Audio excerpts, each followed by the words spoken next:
Қазақстан Республикасының президенті Қасым-Жомарт Тоқаевтың «Жаңа Қазақстан, жаңарумен жаңғыру жолы» атты Қазақстан халқына жолдауын іске асыру мақсатында Батыс Қазақстан облысының ішкі саясат басқармасы мен татуласу орталығы жекелеген елді мекендердің тұрғындарына құқықтық көмек көрсету және азаматтардың мәселелерін шешу үшін диалог алаңын өткізді. Семинарды татуласу орталығының медиаторлары, кеңесші заңгерлері және мамандары өткізді. Орталық басшысы Алуа Рахишева медиация жұмысымен таныстырып, бұл қызметтердің қаншалықты маңызды екендігіне тоқталып өтті.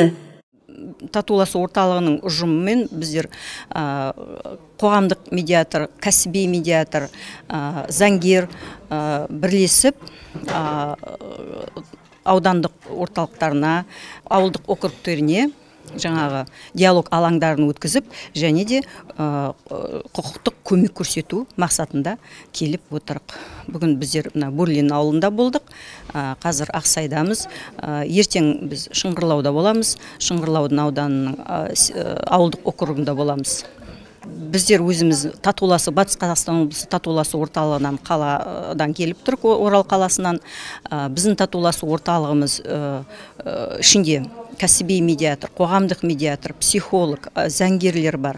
Бүгінгі таңда, қаңтар айынан бастап бүгінгі күнге дейін біздің татуласу орталығымызға 182 адам жүгінді.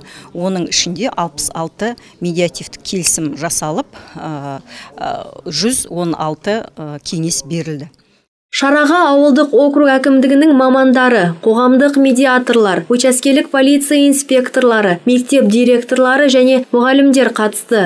Сондай-ақ іс-шара барысында этномедиаторларды даярлау курстары жүзеге асырылатыны туралы айтылды. Курстар ағымдағы жылдың қараша айында бастау алады деп хабарлады татуласу орталығының басшысы. Әр ауданнан 5-6 үміткер жиналады. Ал оларды оқытуға Алматы, Ақтөбе қалаларынан білікті мамандар келетінін жеткізді. Мұндағы мақсат халыққа жақын болып, қиын жағдайға тап болған азаматтарға заңгерлік және кеңестік көмек көрсету.